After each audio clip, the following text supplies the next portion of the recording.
सती सुलोचना की कथा। सुलोचना वासुकी नाग की पुत्री और लंका के राजा रावण के पुत्र मेघनाद की पत्नी थी।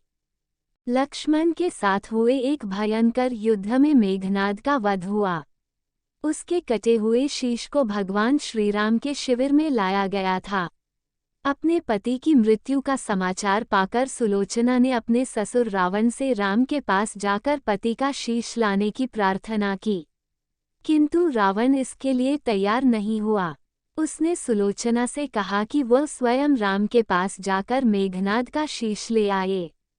क्योंकि राम पुरुषोत्तम है, इसलिए उनके पास जाने में तुम्हें किसी भी प्रकार का भय नहीं करना चाहिए। रावण के महापराक्रमी पुत्र इंद्रजीत मेघनाद का वध करने की प्रतिज्ञा लेकर लक्ष्मण जिस समय युद्ध भूमि में जाने के लिए प्रस्तुत हुए, तब राम उनसे कहते हैं, लक्ष्मण, रण में जाकर तुम अपनी वीरता और रणकौशल से रावण पुत्र मेघनाद का वध कर दोगे, इसमें मुझे कोई संदेह नहीं है। परंतु एक बात का विशेष ध्यान रखना कि मेघनाद का मस्तक भूमि पर किसी भी प्रकार न गिरे, क्योंकि मेघनाद एक नारी व्रत का पालक है और उसकी पत्नी परम पतिव्रता है। ऐसी साध्वी के पति का मस्तक अगर पृथ्वी पर गिर पड़ा तो हमारी सारी सेना का ध्वंस हो जाएगा और हमें युद्ध में विजय की आशा त्याग देनी पड़ेगी। लक्ष्मण अपनी सेना लेकर चल पड़े।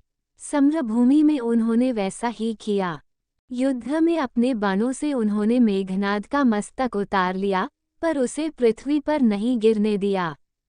हनुमान उस मस्तक को रघुनंदन के पास ले आए। मेघनाद की दाहिनी भुजा आकाश में उड़ती हुई पत्नी सुलोचना के पास जाकर गिरी। सुलोचना चकित हो गई। दूसरे ही क्षण अत्यंत दुख से कातर होकर विलाप करने लगी, पर उसने भुजा को स्पर्श नहीं किया। उसने सोचा, संभव है ये भुजा किसी अन्य व्यक्ति की हो। ऐसी दशा में पर पुरुष के स्पर्श का दोष मुझे लगेगा। निर्णय करने के लिए उसने भुजा से कहा, यदि तू मेरे स्वामी की भुजा है, तो मेरे पतिव्रत की शक्ति से युद्ध का सारा वृतांत लिख दे। भुजा में दासी ने लेखनी पकड़ा दी। लेखिनी ने लिख दिया, प्राणप्रिय, ये भुजा मेरी ही है। युद्ध भूमि में श्रीराम के भाई लक्ष्मण से मेरा युद्ध हुआ। लक्ष्मण ने कई वर्षों से पत्नी, अन्न और निद्रा छोड़ रखी है।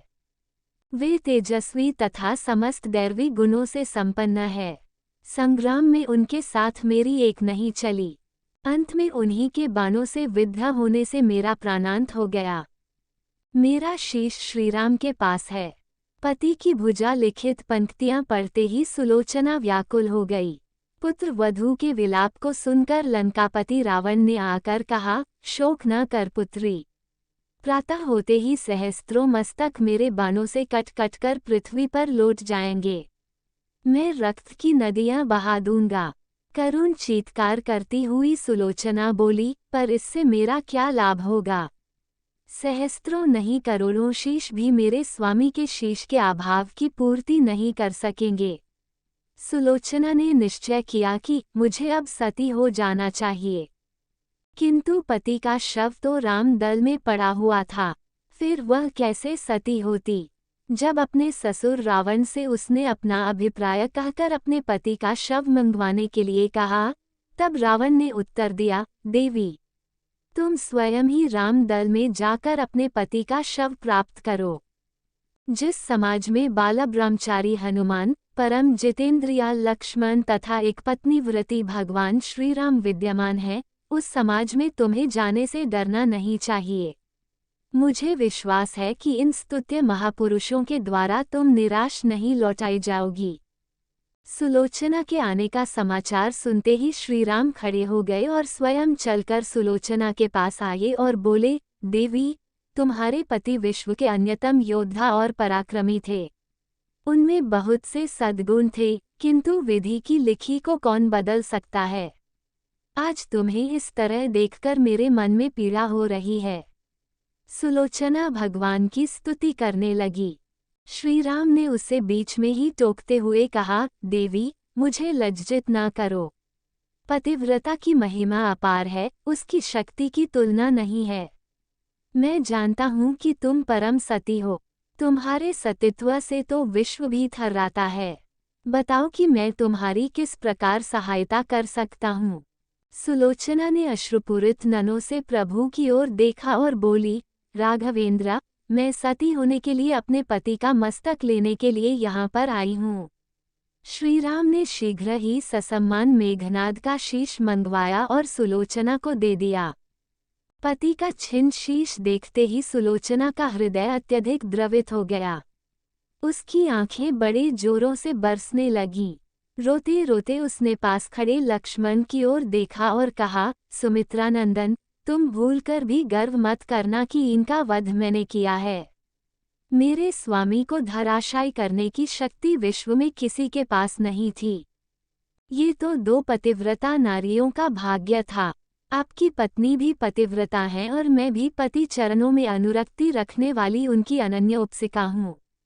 पर दुर्भाग्य से मेरे पति पतिव्रता नारी का अपहरण करने वाले पिता का अन्न खाते थे और उन्हीं के लिए युद्ध में उतरे थे, इसी से मेरे जीवन धन परलोक से धारे। सभी योद्धा सुलोचना को राम शिविर में देखकर चकित थे। वे यह नहीं समझ पा रहे थे कि सुलोचना को ये कैसे पता चला कि उसके पति का शीश भगवान राम के पास है। जिज्ञासा शांत करने के लिए सुग्रीव ने पूछ ही लिया कि यह बात उन्हें कैसे ज्ञात हुई कि मेघनाद का शीश श्रीराम के शिविर में है। सुलोचना ने स्पष्टता से बता दिया, मेरे पति की भुजा युद्ध भूमि से उड़ती हुई मेरे पास चली गई थी। उसी ने लिखकर मुझे बता दिया। व्यंग्य भरे शब्दों में सुग्रीव बोल उठे, निष्प्राण भुजा यदि लिख सकती है फिर तो ये कटा हुआ सिर भी हंस सकता है।